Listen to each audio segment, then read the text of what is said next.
Assalamualaikum warahmatullahi wabarakatuh. Apa kabar untuk seluruh pemirsa video saya dari Sabang sampai Merauke? Semoga selalu diberi keberkahan, rahmat, dimudahkan segala urusannya, dimudahkan rizkinya, diberi kesehatan, serta diberi hidayah oleh Allah Subhanahu wa Ta'ala untuk orang-orang yang belum mendapatkannya. Kembali dalam kesempatan kali ini saya akan membedah, mengkaji kitab Tarikh Hadramaut Asy'ashi yang ditulis oleh ulama kelahiran Indonesia asli dari Hadramaut, YPI. Penulis adalah Shalah Al-Bakri, seorang pemikir modern yang banyak mengkritik para orang-orang Ba'alawi yang hidup di Indonesia, maupun mengkritik Ba'alawi yang ada di Hadramaut yang selalu merasa sebagai orang yang paling mulia dan berkasta paling tinggi. Nah, dalam kesempatan kali ini, bab yang akan saya bahas adalah terkait migrasi orang Hadramaut ke negara Indonesia. Ini merupakan sebuah pembahasan yang sangat menarik, karena di kitab Tarikh Hadramaut Asy'ashi ini jumlah migrasi orang-orang Hadramaut ini ditulis secara lengkap, dari tahun berapa, jumlahnya berapa, bahkan terletak di wilayah mana saja. Ini Shalah Al-Bakri memperinci dengan secara jelas, serta tujuan orang Hadramaut datang ke Indonesia untuk apa. Ini juga di sini ditulis sebuah alasan, sehingga nanti penonton akan tahu apa sebenarnya tujuan orang-orang Hadramaut datang ke Indonesia. Apakah memang murni untuk berdakwah, menyebarkan Islam, atau punya tujuan lain? Nah, jawabannya ada di dalam video ini. Namun sebelum saya masuk pada pembahasan, untuk seluruh penonton dari manapun semua yang belum subscribe channel saya, bisa tekan tombol subscribe, kemudian like serta share video ini ke teman-teman semua, agar yang belum tahu menjadi tahu. Yakinlah bahwa munculnya channel ini semata-mata untuk memberi edukasi kepada seluruh umat muslim di Indonesia, agar tidak terjerat oleh doktrin-doktrin sesat yang dilancarkan oleh golongan yang mengaku sebagai keturunan Rasulullah dengan mengatasnamakan agama. Selanjutnya langsung masuk pada materi pembahasan. Kitab yang akan saya kaji adalah Tarikh Hadramaut Asy'ashi karya Shalah Al-Bakri.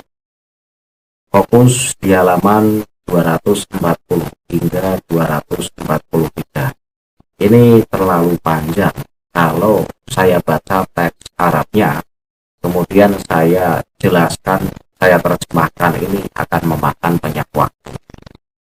Nah, untuk menyingkat waktu, saya cukup tampilkan redaksi Arabnya dari halaman kitabnya, kemudian langsung saya terjemahkan. Ini agar penonton langsung memahami apa isi dari kitab Hadramaut juz 2 halaman 240 hingga halaman 243. Migrasi mereka ke Indonesia, maksudnya migrasi orang Hadramaut ke Indonesia, ini tidak fokus pada Ba'alawi. Jadi pokoknya perpindahan orang Hadramaut datang ke tanah Indonesia ini tidak khusus orang Ba'alawi, karena pada nantinya dan di bab berikutnya ada perpecahan antara Ba'alawi dan yang tidak Ba'alawi, kemudian mendirikan organisasi yang namanya Al-Irsyad dan Rabithah Alawiyah, dan itu akan saya bahas di periode berikutnya. Fokus di sini adalah migrasi orang Hadrami ke tanah Indonesia, jadi kepulauan Hindia Timur. Tidak diragukan lagi bahwa migrasi Arab Hadramaut ke Jawa dan pulau-pulau di sekitarnya merupakan migrasi terbesar dalam sejarah mereka. Jadi orang Hadramaut datang ke tanah Indonesia ini merupakan sejarah migrasi kaum mereka jumlah yang sangat banyak. Jadi paling banyak itu orang Hadromi ya ke Indonesia. Jadi dulu datangnya itu ya mencari penghidupan. Mereka mengarungi timur jauh di masa ketika samudra luas tersebut masih penuh dengan bahaya dan kesulitan, lalu menetap di kepulauan yang hijau tersebut. Ini seorang penulis Solah Al-Bakri. Karena orang ini adalah berdarah Hadramaut, sehingga menyebut Indonesia itu dengan sebutan wilayah yang hijau. Artinya Solah Al-Bakri menganggap bahwa tanah Indonesia adalah tanah yang subur makmur. Nah, orang Hadramaut yang di sana tanahnya gersang, kemudian tinggal di tanah yang hijau, ini tentu akan sangat betah. Logikanya kan begitu. Nah, salah satu hasil agung dari migrasi ini adalah memudarnya agama Buddha dan berdirinya Islam di atas puing-puingnya. Jadi karena orang Hadrami yang datang ke Indonesia, baik itu yang Ba'alawi ataupun yang bukan, ini kan rata-rata beragama Islam. Sehingga yang pada saat itu di tanah Indonesia ini masih mayoritas beragama Buddha. Maka karena terjadi pertemanan, kemudian terjadi hubungan sosial, sehingga lama-lama agama Buddha ini memudar karena banyak orang Hadrami yang datang ke Indonesia. Tapi bukan berarti itu yang menyebarkan agama loh. Jadi karena mayoritas mereka itu adalah ya orang agama Islam, kayak kita berteman dengan orang Islam, katakan kita itu non muslim, kemudian kita sering berteman dengan orang non muslim, kan lama-lama kita akan terpikat juga memeluk agama Islam. Kami di sini tidak bermaksud mengulasnya terlalu panjang, kata Solah Al-Bakri, jadi tidak akan membahas terlalu detail. Alasannya adalah kalau mau dibahas secara detail ini akan menghabiskan banyak buku, artinya akan sangat tebal. Namun kami ingin berbicara secara ringkas dan garis besarnya saja untuk memberikan gambaran umum kepada pembaca tentang kiprah kaum Hadrami di negeri yang jauh tersebut. Maksudnya ya di Indonesia. Jadi di negeri yang jauh tersebut itu maksudnya kiprah orang Hadramaut di Indonesia itu apa. Meski demikian, hal ini tidak menghalangi kami untuk sedikit merinci tentang kebangkitan pemikiran modern, yaitu kaum Hadrami, baik itu kaum Al-Irsyad maupun Alawiyin, serta perselisihan yang terjadi di antara mereka. Hal tersebut merupakan salah satu peristiwa besar yang memberikan pengaruh baik bagi pola pikir kaum ini, serta mengubah arus pemikiran mereka dari kejujuran atau ketakuan dan kelesuan menuju kesadaran, semangat, dan kebangkitan. Kemudian, tidak diketahui secara pasti kapan dimulainya migrasi kaum Hadrami ke Kepulauan Hindia Timur. Namun yang pasti mereka telah tiba di sana pada akhir abad ke-8 Masehi. Jadi sudah lama orang Hadrami mencari penghidupan di tanah Indonesia ini.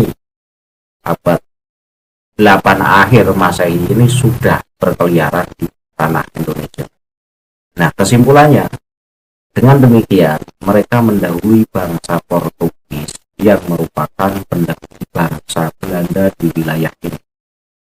Jadi antara orang Hadrami dan orang Portugis ini lebih duluan orang Hadrami yang datang ke tanah Indonesia. Nah, kala itu kerajaan-kerajaan di kepulauan tersebut menyerupai sistem feodal dalam tata kelola dan jumlah rajanya. Sementara agama Buddha tersebar luas di seluruh lapisan penduduk. Jadi pada saat migrasi besar-besaran orang Hadrami ke negara Indonesia, Indonesia ini sistemnya masih kerajaan, jadi masih sistem feodal. Bahkan agama Buddha ya masih menjadi agama mayoritas di tanah Indonesia. Kemudian saya masuk di halaman 241. Semula diperkirakan bahwa kaum Hadromi yang beragama Islam akan menghadapi penolakan dan perlawanan dari penduduk setempat, terutama dari para penguasa dan pemegang pengaruh. Jadi orang-orang Hadromi mencari penghidupan di tanah Indonesia ini ya sempat khawatir kalau nanti dihalangi. Namun hati para penduduk tersebut memiliki ketulusan dan kejernihan yang besar. Mereka tidak melihat hal-hal dari para pendatang Hadromi yang memicu kewaspadaan atau merusak kedamaian. Jadi dulu orang Hadromi yang datang ke tanah Indonesia ini bisa disimpulkan masih bersikap santun, masih merasa bahwa dirinya itu seorang pendatang, sehingga ya kita tahu seorang tamu, seorang pendatang itu tentu akan sopan kepada pribumi. Ya karena itu respon dari pribumi ini ya tidak neko-neko. Kan orang Indonesia itu orangnya baik-baik. Kalau tidak disakiti terlebih dulu ya tidak akan menyakiti. Lah kebetulan orang Hadromi yang migrasi ke tanah Indonesia dulu itu orangnya baik-baik, orangnya santun dan masih punya rasa bahwa saya ini pendatang, saya harus tahu diri. Itu kalau dulu. Kalau sekarang kan beda, sudah melonjak, merasa sebagai penguasa di Indonesia. Nah kalau sudah merasa sebagai penguasa di Indonesia ya harus kita lawan bareng-bareng. Saya lanjut. Kenyataannya kaum Hadromi tidak bermigrasi ke pulau-pulau ini untuk mendirikan kekuasaan atau menyebarkan agama. Jadi tujuan orang Hadromaut datang ke Indonesia ini tidak untuk berkuasa di Indonesia atau menyebarkan agama. Ini yang perlu kita garis bawahi. Kedatangan orang Hadromaut ke Indonesia bukan untuk berkuasa di Indonesia dan bukan karena alasan menyebarkan agama. Maka ketika para tabib-tabib bocil, tabib-tabib yang masih muda, kalau ceramah seenaknya ngomong bahwa kakek mereka lah yang menyebarkan agama Islam di Indonesia, itu bohong. Ternyata dalam kitab Tarik Hadromaut Asy'ari, dan ini ditulis oleh orang Hadromaut sendiri walaupun kelahiran di Indonesia. Ini seorang sejarawan, ini bicara jujur bahwa kedatangan orang Hadromaut ke tanah Indonesia ini bukan karena ingin berkuasa di Indonesia dan bukan karena dalam rangka dakwah. Tapi apa? Tapi kata Solah Al-Bakri, melainkan tujuan utama mereka hanyalah berdagang dan mencari nafkah. Nah ini, jadi kedatangan orang Hadromaut ke tanah Indonesia itu bukan berdakwah dan bukan untuk menguasai NKRI, tapi karena di negaranya yang tandus. Pada saat itu kan negara Yaman itu konflik besar-besaran, sehingga penduduk-penduduk Hadromaut sana mencari penghidupan yang lebih layak, dan ketemulah pulau yang hijau, pulau yang subur makmur, yaitu tanah Indonesia, sehingga mereka mencari nafkah di Indonesia. Itu saja. Jadi tujuan Ba'alawi ke tanah Indonesia ini dalam rangka mencari penghidupan yang lebih layak. Kita lanjut. Berbekal ketabahan, kesabaran, kecerdasan, tekad yang kuat, kejujuran dalam berurusan dan ketulusan dalam berucap, kaum Hadromi mampu merintis jalan di negeri yang jauh itu. Maksudnya berkat keluasan dari orang-orang Hadromaut yang hidup menjadi tamu di Indonesia, tapi bisa beradaptasi, akhirnya ya mendapat kemudahan hidup di tanah Indonesia ini. Mereka membaur di tengah lapisan penduduk yang berbeda secara ras, bahasa, agama, etika, dan adat istiadat. Mereka berhasil memenangkan hati penduduk dan menempati kedudukan yang tinggi. Ini kan menurut Sholah Al-Bakri itu orang Hadramaut itu mudah bergaul, mudah berbaur. Tapi saya sanksi ketika Sholah Al-Bakri kemudian menulis mereka berhasil memenangkan hati penduduk dan menempati kedudukan yang tinggi. Nah, berarti kan untuk yang Ba'alawi ini datang ke Indonesia pasti ngaku-ngaku sebagai cucu Rasul.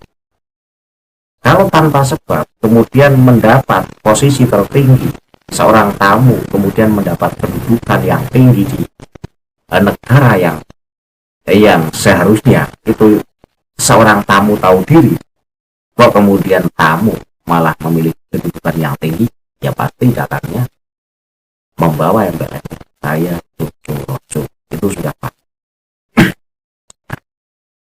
Saya lanjut. Cakupan perdagangan mereka meluas melebihi ekspektasi dan kekayaan mereka tumbuh pesat melampaui apa yang mereka impikan. Mereka memegang kendali perdagangan di darat dan laut serta menguasai jalur transportasi antara abad ke-10 hingga abad ke-15. Karena orang Hadramaut memang mula-mula datang ke tanah Indonesia ini tujuannya mencari nafkah, tujuannya dagang, maka mereka menguasai sistem perdagangan dari abad 10 hingga abad 15. Ingat loh, orang Hadramaut datang ke Indonesia dengan tujuan mencari nafkah. Itu kalau dulu memang kerja keras, kalau dulu para pekerja. Tapi jiwa yang sekarang, orang-orang Hadramaut yang sekarang ada, itu jiwanya tetap jiwa dagang, tapi pemalas. Sehingga apa? Ya sehingga yang diperjualbelikan itu agama. Rata-rata menjadi penceramah, walaupun ilmunya minim. Beda dengan orang Hadramaut zaman dulu, waktu pertama tiba di Indonesia. Mereka pekerja keras. Mereka memang tujuan dari negeri halamannya itu untuk mencari rizki, sehingga harus kerja. Nah sekarang cucu-cucunya yang sudah nangkring di Indonesia ini merasa memiliki NKRI. Jiwa dagangnya masih ada, tetapi malas sehingga agama saja diperjualbelikan. Atau jualan Rasulullah, atau jualan moyang-moyang yang penuh khurafat. Selanjutnya, kapal-kapal mereka yang berjumlah lebih dari 100 buah menjelajahi kepulauan Jawa, berlayar ke India hingga ke pesisir Jazirah Arab, lalu kembali dengan membawa berbagai jenis barang dagangan. Ya karena seorang pedagang, jadi bukan seorang pendakwah loh, seorang pedagang. Mereka menahkodai sendiri kapal-kapal tersebut, dan dominasi mereka atas transportasi laut berlangsung dalam waktu yang cukup lama. Namun pada tahun 1855 Masehi, peran mereka mulai menyusut akibat persaingan dari kapal-kapal uap. Jadi di tahun 1855 itu sudah kalah saing karena sudah ada kapal yang semi modern, yaitu kapal uap. Meskipun jumlah kapal mereka berkurang, jumlah populasi mereka justru meningkat karena kemudahan transportasi antara Hadramaut dan Indonesia. Nah, statistik resmi berikut menunjukkan peningkatan migrasi mereka.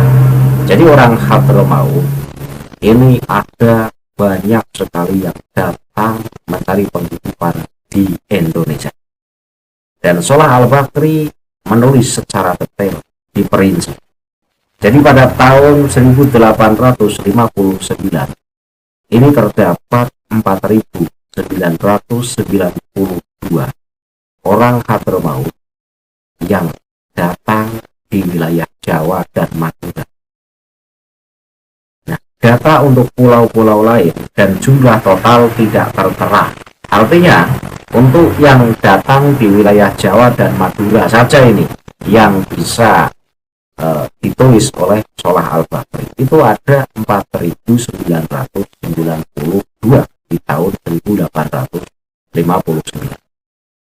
Kemudian di tahun 1870 orang Hadromi yang datang ke Indonesia ini terdapat 7.000 yang tinggal di Jawa dan Madura.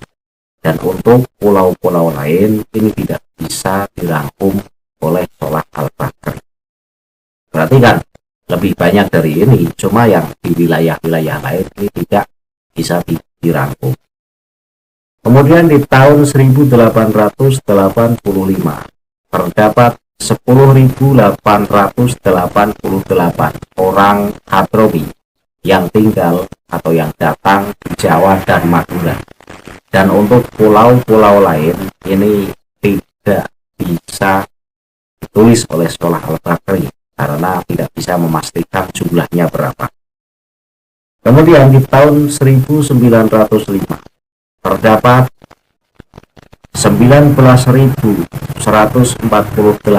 orang Hadromi yang tinggal di Jawa dan Madura. 10.440 orang Hadromi di pulau-pulau selain Jawa dan Madura, sehingga jumlah totalnya mencapai 29.588 orang. Pada teks tertulis 29.500.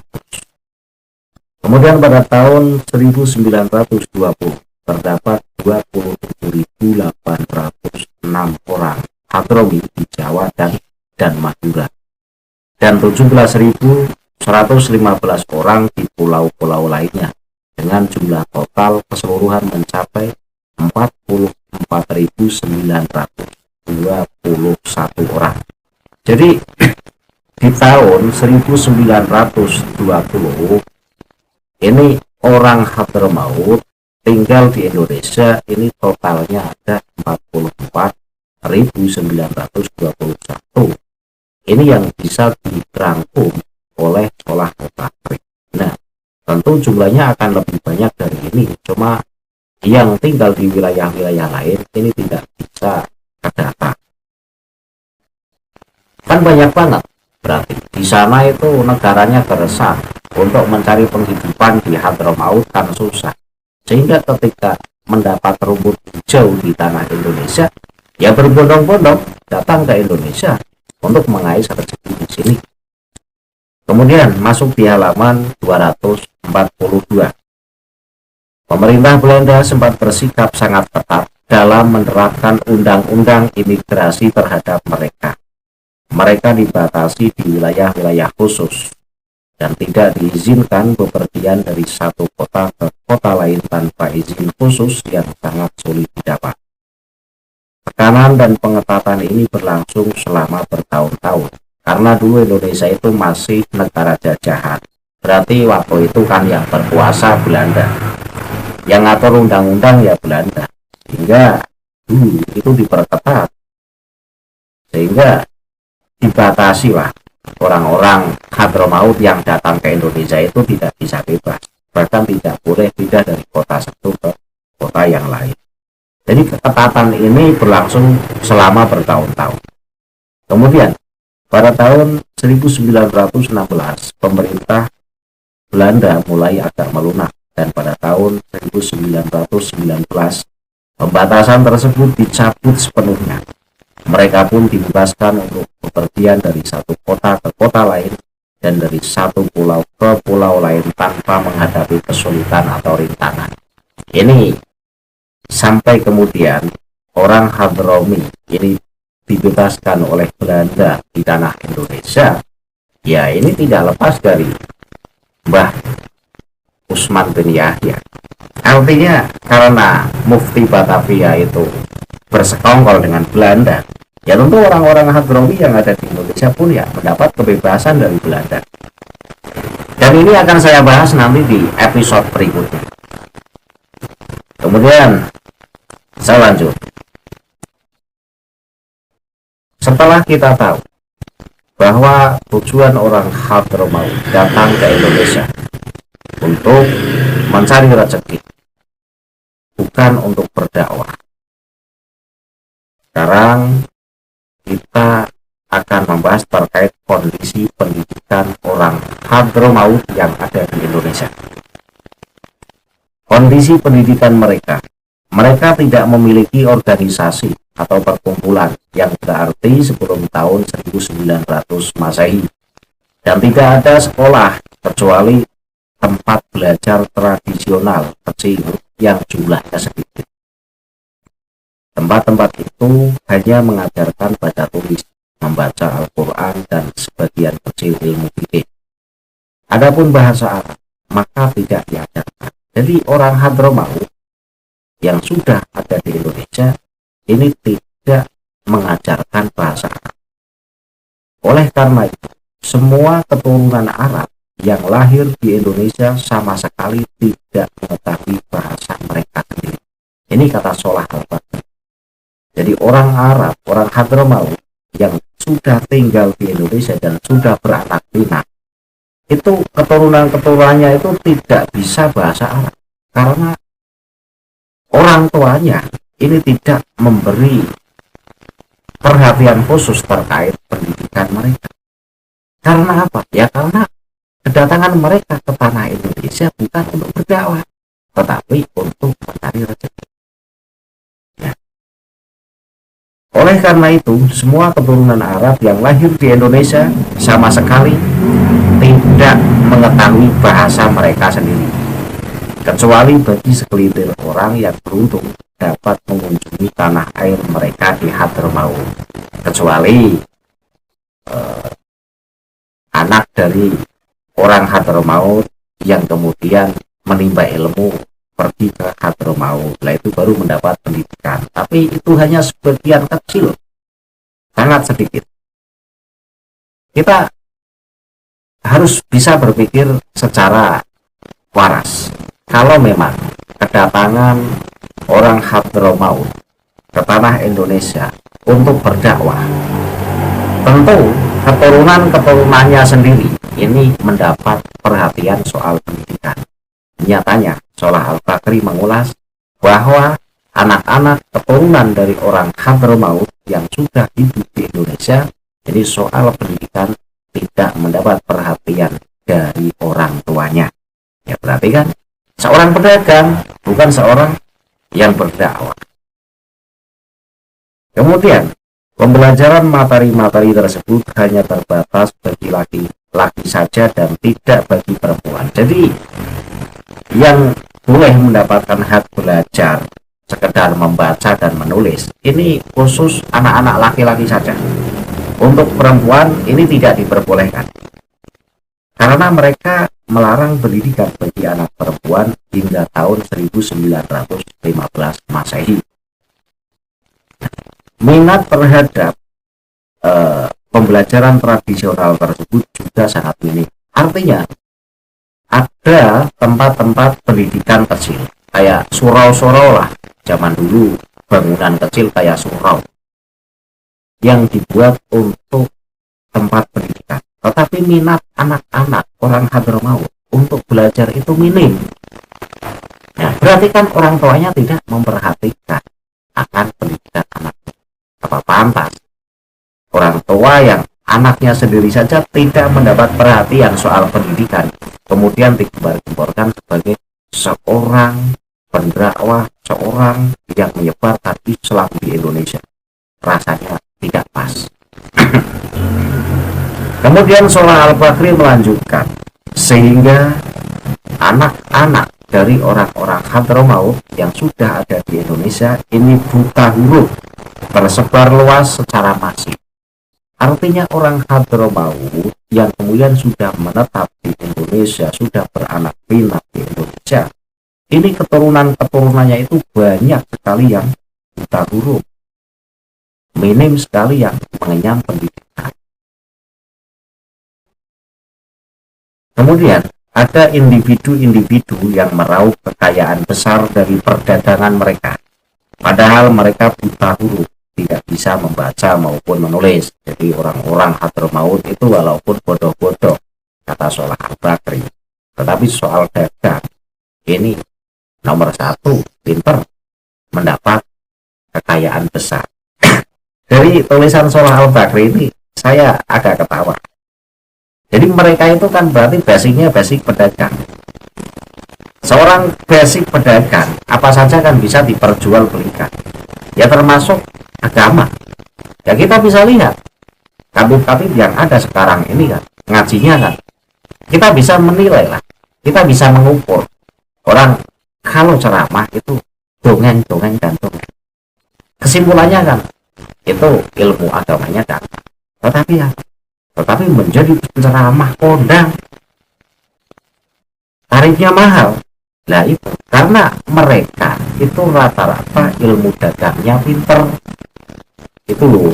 Nah ketemu kan dalam kitab Tarikh Hadramaut Asyasi. Kalau basic orang Hadramaut ini adalah basic pedagang. Yang namanya pedagang apa saja bisa diperdagangkan kan begitu, termasuk agama. Kemudian saya lanjut, di masa itu juga tidak ada klub atau perkumpulan olahraga karena para orang tua tidak memberi kesempatan kepada anak-anak mereka untuk membentuk komunitas sendiri dan tidak mengizinkan mereka melakukan kegiatan olahraga. Satu-satunya fokus mereka adalah melatih anak-anak berdagang ketika sudah mencapai usia dewasa. Ingat, jadi dulu anak-anak dari orang Hadramaut yang sudah menetap di Indonesia ini mau olahraga tidak diperbolehkan. Jadi mengadakan perkumpulan-perkumpulan ini juga tidak diperbolehkan. Hanya satu, ketika sudah agak dewasa langsung diajari cara berdagang. Karena apa? Ya karena lagi-lagi basic seorang pedagang. Basic seorang pedagang, maka keturunannya dilatih agar nuruni orang tuanya agar bisa berdagang. Ini loh, basic orang Hadramaut di Indonesia itu basicnya pedagang, bukan pendakwah. Nah kalau kemudian kok kedatangan orang Hadramaut di Indonesia mampu melebur agama Buddha, ya karena mereka itu beragama Islam melalui hubungan sosial, melalui hubungan pertemanan, maka lambat laun kan orang-orang Buddha ini tertarik. Tapi bukan berarti seorang pendakwah. Saya lanjut. Adapun surat kabar Arab sama sekali tidak ada jejaknya. Meskipun begitu ada beberapa individu yang jumlahnya sangat sedikit membaca surat kabar Mesir seperti Al-Ahram serta majalah Al-Hilal dan Al-Manat. Artinya jauh dari wawasan. Sampai majalah saja tidak masuk. Para ulamanya pun masih bersifat sangat konservatif. Perhatian mereka hanya tertuju pada membaca kitab-kitab agama dan menyampaikan ceramah di masjid-masjid mengenai hal-hal yang berkaitan dengan sholat, puasa, dan haji. Pada tahun 1903 Masehi, sekelompok orang dari keluarga Bahlawi dan lainnya mendirikan Jamiat Khair di Batavia, yang mungkin merupakan organisasi Arab pertama. Jadi orang-orang Hadramaut ini kemudian di tahun 1903 mendirikan organisasi yang bernama Jamiat Khair, dan ini bukan hanya orang Bahlawi saja, ya termasuk nanti yang kemudian pecah ada Al-Irsyad dan kemudian Rabithah Alawiyah karena beda pandangan. Kemudian saya lanjut di halaman 243.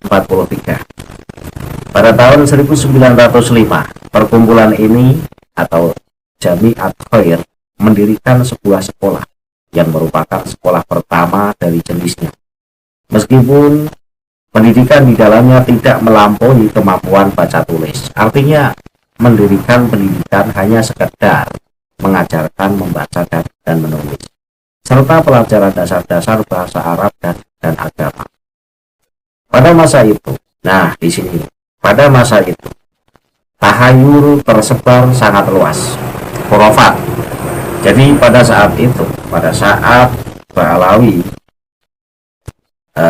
memegang otoritas tertinggi di Indonesia, maka khurafat tersebar sangat luas, kata Sholah Al-Baqi. Kaum Alawiyin yang merupakan pemegang otoritas spiritual menikmati hak-hak istimewa sebagaimana yang mereka miliki di Hadramaut. Jadi karena orang-orang Ba'alawi yang sudah terlanjur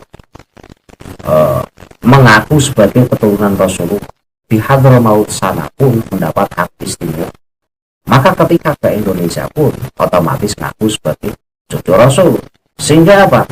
Sehingga penduduk setempat ini menghormati dan mengistimewakan, sehingga para Ba'alawi ini mendapat hak-hak istimewa sebagaimana di Hadramaut sana. Setiap individu dari mereka, baik anak kecil maupun orang dewasa, baik orang berilmu maupun orang awam, baik orang saleh maupun orang jahat, maka wajib dihormati, wajib dimuliakan, dan diberikan kedudukan yang tinggi. Ini kata Shalah Al-Faqri. Karena orang Hadramaut, khususnya Ba'alawi ini merasa sebagai cucu Rasul, menikmati hak-hak istimewa di kampung halamannya, yaitu di Hadramaut sana, maka hal itu dibawa ke Indonesia. Datang di Indonesia pun mengaku sebagai keturunan Rasulullah, sehingga mendapat otoritas tertinggi dan mendapatkan hak-hak istimewa. Kemudian mereka sombong. Mereka merasa bahwa dirinya itu adalah klan paling mulia, klan paling terhormat. Sehingga apa? Sehingga baik anak kecil maupun orang dewasa, baik orang jahat ataupun orang yang tidak jahat, baik orang yang berilmu ataupun orang yang bodoh, tetap mereka merasa sebagai klan termulia yang layak dimuliakan kedudukannya. Ini loh kata Shalah Al-Faqri. Jadi berarti memang sudah bibitnya itu kan sombong, merasa klan paling mulia. Ya, kesombongan itu akan dibawa kemana saja. Ketika di Hadramaut sana pun dalam merebut otoritas tertinggi pun melalui cara licik, maka datang ke Indonesia pun tetap gelar cucu Rasulnya tidak terlupakan. Dengan begitu orang-orang akan kagum, orang-orang akan menghormati, dan kemudian akan mendapat hak-hak istimewa. Tangan mereka wajib dicium saat bersalaman. Nah, karena mereka itu merasa klan paling mulia, cucu Rasul, sehingga tangan mereka wajib dicium, baik itu anak kecil sekali. Dan persoalan inilah yang pada akhirnya nanti pecah menjadi Al-Irsyad dan Rabithah Alawiyah. Al-Irsyad ini tidak suka dengan hal-hal semacam itu. Karena apa?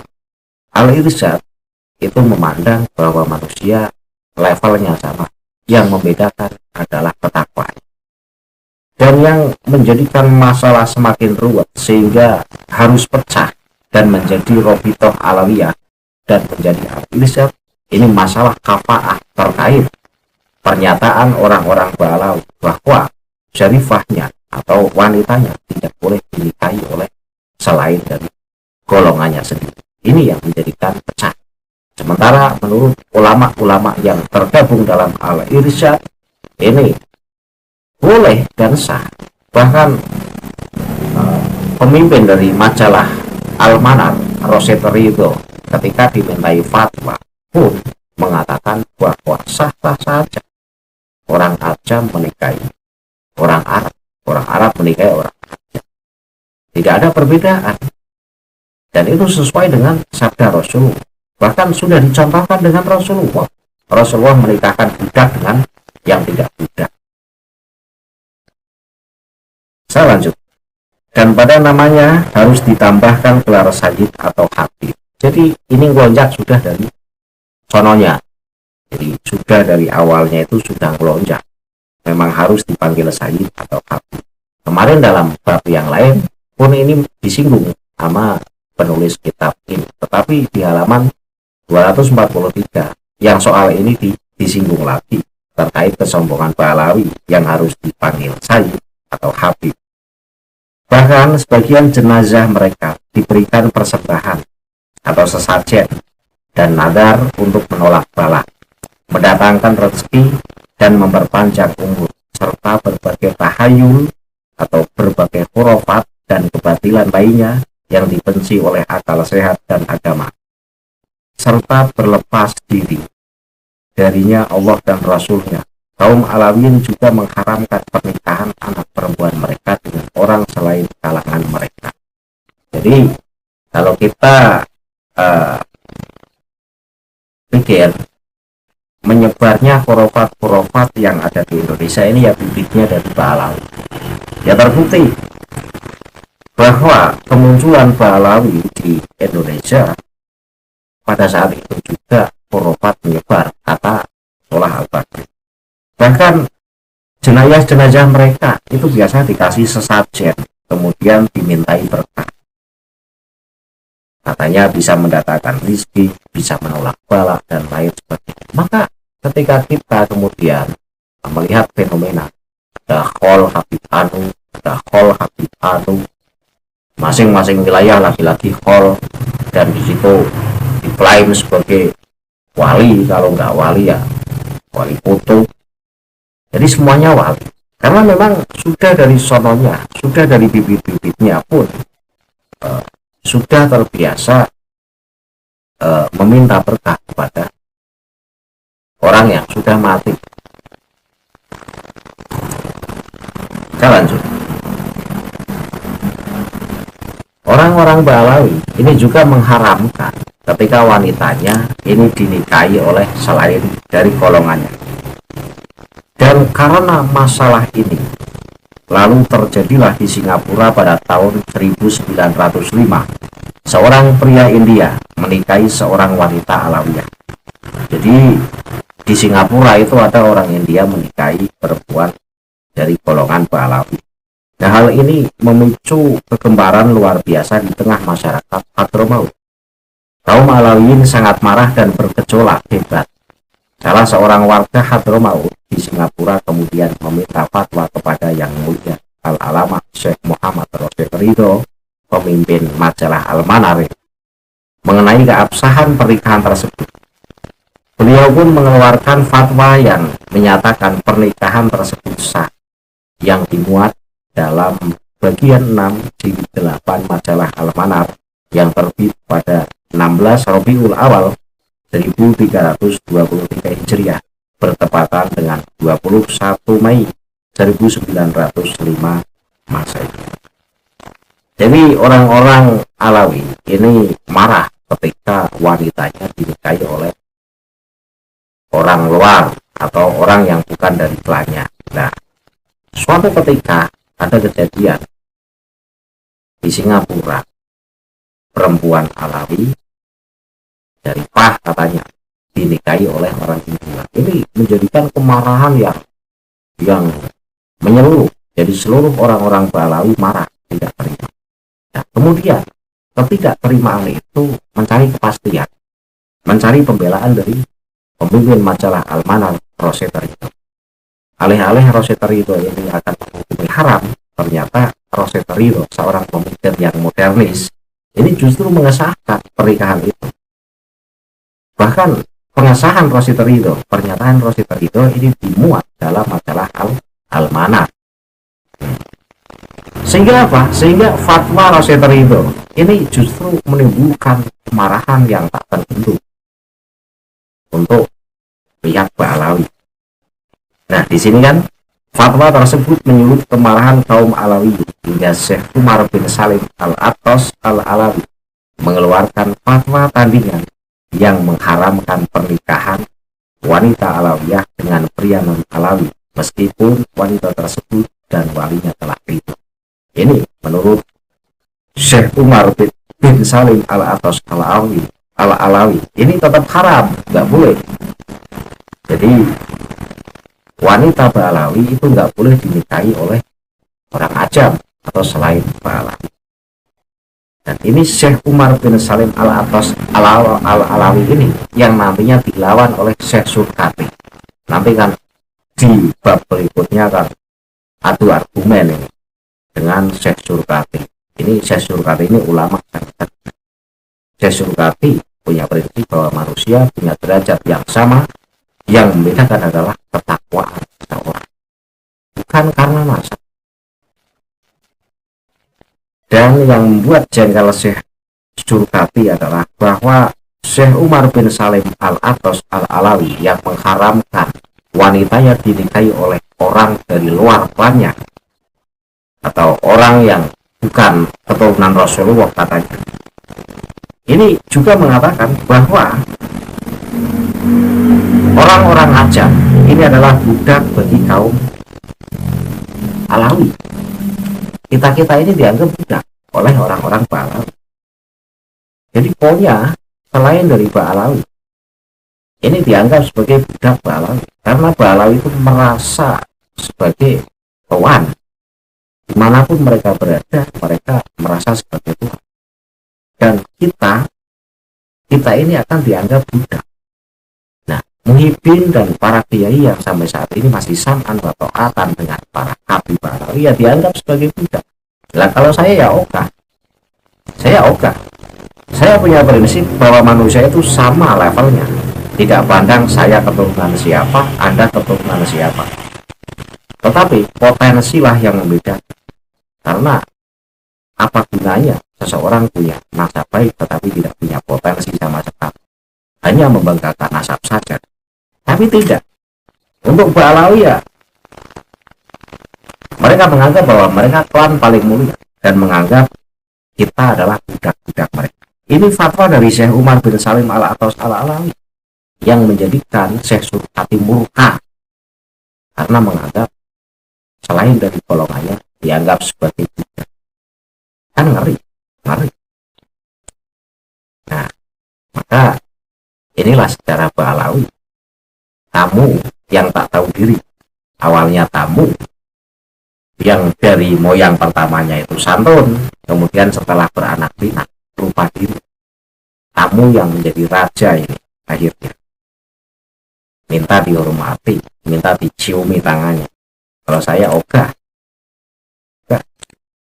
ngaji aja nggak becus minta diciumi tangan, hanya modal sorban dan daster saja biar kelihatan keren sebagaimana ulama, padahal ilmunya ya minim. Ini saja yang bisa saya sampaikan, bahwa saya bisa menyimpulkan dari kitab Tarikh Hadramaut Asy'ashi halaman 240 hingga 243 apa yang disampaikan oleh penulis, yaitu Soleh Al-Bakri atau Solah Al-Bakri, bahwa kaum Ba'alawi itu merasa sebagai klan elit sehingga harus dihormati, tangannya harus diciumi, wanitanya tidak boleh dinikahi oleh orang luar, dan menganggap orang Ajam adalah budaknya. Dan yang perlu kita ingat-ingat, Ba'alawi datang ke Indonesia bukan dalam rangka berdakwah, tetapi dalam rangka mencari penghidupan yang lebih layak, karena di Hadramaut sana negeri yang gersang, kebetulan konflik berkepanjangan sehingga susah mencari penghidupan, dan akhirnya ketemulah Pulau Hijau yaitu Indonesia. Ini loh yang ngomong itu Solah Al-Bakri, orang keturunan Hadramaut. Jujur ini, jujur. Nah, kalau kemudian kami sekarang ngomong datang ke Indonesia itu untuk dakwah, itu bohong. Datang untuk berdagang. Makanya sampai sekarang keturunannya pun ahli dagang, agama saja diperdagangkan. Ini saja yang bisa saya sampaikan. Di lain kesempatan akan saya sambung terkait konflik antara Al-Irsyad dan Rabithah Alawiyah. Jadi Hadrami, orang Hadrami itu nanti ribut beda pandangan sehingga pecah. Jamiat Khair itu pecah, kemudian membentuk yang satu Rabithah Alawiyah dan yang satu Al-Irsyad. Tapi itu nanti akan saya bahas di episode berikut. Dan untuk sekarang saya tutup dulu. Akhirul kalam, billahi taufiq wal hidayah. Wassalamualaikum warahmatullahi wabarakatuh. Salam paras untuk seluruh muslim di Indonesia.